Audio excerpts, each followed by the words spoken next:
پھاڑ دیتے تھے، جبکہ ہجوم اس سارے منظر سے لطف اندوز ہوتا تھا۔ ان میں سب سے زیادہ مشہور فعل مسیحیوں کو بھوکے شیروں کے سامنے پھینکنا تھا۔ رومیوں کا ماننا تھا کہ مسیحیوں کی وجہ سے ان کے دیوتا ناراض ہو جاتے ہیں، اس لیے جو کچھ بھی غلط ہو رہا ہوتا تھا وہ مسیحیوں کی غلطی سمجھا جاتا تھا۔ اگر دریائے ٹائبر کناروں سے باہر بہنا شروع کر دے، اور اگر دریائے نیل میں پانی اس قدر کم ہو جائے کہ کھیتوں کو سیراب نہ کیا جا سکے، اگر آسمان سے مینہ نہ برسے، اگر زلزلہ آ جائے، اگر قحط پڑ جائے، اگر کوئی آفت نازل ہو جائے، تو فوری طور پر ایک پکار فضا میں بلند ہوتی تھی، مسیحیوں کو شیر کے آگے ڈال دیا جائے، ان سب کو ایک ہی بھوکے شیر کے آگے پھینک دیا جائے۔ ہم مسیحی یہاں پر تھوڑے عرصے سے ہیں اور ایسا معلوم ہوتا ہے کہ یہ گزرے ہوئے کل کی بات ہے، لیکن پھر بھی ہم ہر جگہ پر پائے جاتے ہیں۔ ہم سب جگہوں پر ہیں، یعنی شہروں میں، زرعی علاقوں میں، قلعوں میں، قصبوں میں، بازاروں میں، حتیٰ کہ فوجی لشکر گاہوں میں، قبیلوں میں، شہر کے انتظامی مراکز میں، محل میں، سینٹ میں۔ ہم فقط تمہارے مندروں میں نہیں ہیں۔ تم ہمیں اذیت پہنچاتے ہو، تم ہمیں اوندے منہ زمین پر پٹکتے ہو، ہم پر الزام لگاتے ہو، ہمیں برباد کرتے ہو، لیکن یاد رکھو کہ ہماری معصومیت اور بے گناہی یقیناً تمہاری نا انصافی سے ثابت ہو جاتی ہے۔ تمہارے بڑھتے ہوئے مظالم سے تمہیں کچھ حاصل نہیں ہوا، لیکن اس کے برعکس اس سے ہماری طریق یعنی مسیحیت کے لیے دلکشی میں اضافہ ہوا ہے۔ جتنا تم ہمیں دبانے کی کوشش کرو گے اتنا ہی ہم بڑھتے جائیں گے۔ مسیحیوں کا خون بیج کی مانند ہے۔ ترتلیان کے مشہور ترین اقوال میں سے ایک قول یہ بھی ہے، مسیحی پیدا نہیں ہوتے بلکہ بنتے ہیں۔ ترتلیان کے اس قول کا کیا مطلب ہے؟ اس کا سادہ سا مطلب یہ ہے کہ فقط مسیحی خاندان میں پیدا ہو جانا یا مسیحی نام رکھ لینا کسی کو بھی حقیقی مسیحی نہیں بناتا۔ نام نہاد مسیحی ملک میں رہنے سے لوگ مسیحی نہیں بن جاتے۔ پس حقیقی مسیحی بننے کے لیے کیا درکار ہے؟ حقیقی مسیحی بننے کے لیے ضروری ہے کہ کوئی شخص مسیح یسوع کو شخصی طور پر اپنا نجات دہندہ اور خداوند تسلیم کرے اور اس کے ساتھ وفادار رہے۔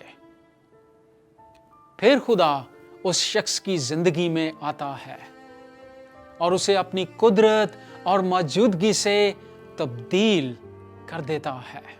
فقط خدا کے وسیلے سے ہی لوگ حقیقی مسیحی بنتے ہیں، حتیٰ کہ وہ حقیقی اور سچے خدا کی خاطر اپنی جان تک قربان کرنے کے لیے تیار ہو جاتے ہیں۔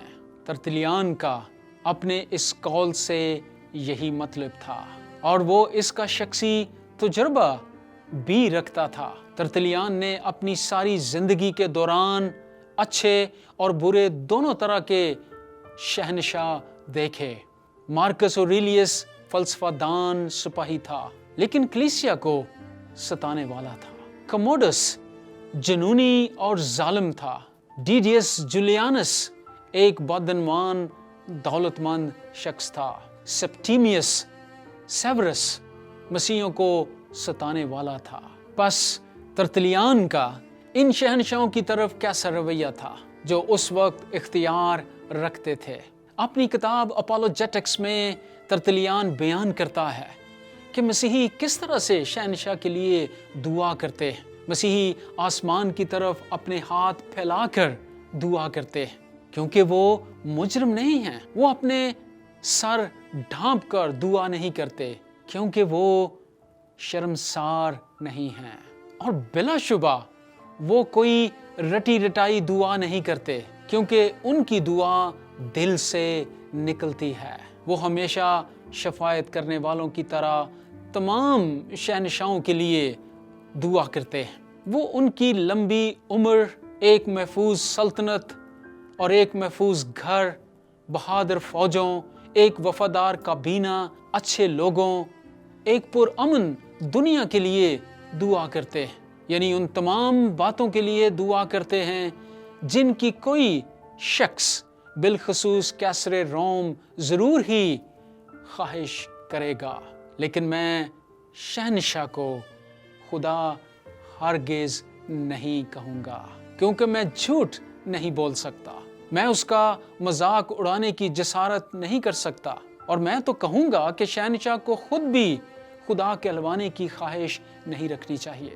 اگر وہ انسان ہے تو انسان کے طور پر اس کی دلچسپی ہونی چاہیے کہ وہ خدا کو تسلیم کرے، وہ شہنشاہ کہلوانے پر ہی اطمینان محسوس کرے گا، اور خدا اس کو یہ عظیم خطاب بخشتا ہے۔ لیکن جو شہنشاہ یہ دعویٰ کرتا ہے کہ وہ خدا ہے، وہ در حقیقت اس بات کو جھٹلاتا ہے کہ وہ شہنشاہ ہے، کیونکہ اگر انسان نہیں ہے تو وہ شہنشاہ نہیں ہو سکتا۔ شہنشاہ مسیحیوں کو اظہار ثانی میں مبتلا کر رہے تھے، لیکن مسیحی لوگ شہنشاہ کی مخالفت کرنے کی بجائے اس کے لیے دعا کر رہے تھے۔ وہ اس پر غصہ نہیں نکال رہے تھے اور نہ ہی انتقام کے خواہش مند تھے۔ ترتلیان نے مزید کہا کہ در حقیقت یہ بات شہنشاہ کے حق میں ہے کہ وہ اقرار کرے کہ خدا ہی سب چیزوں پر اختیار رکھتا ہے، فقط خدا ہی حکمران اعلیٰ ہے، نہ کہ انسان، حتیٰ کہ شہنشاہ بھی حکمران اعلیٰ نہیں ہے۔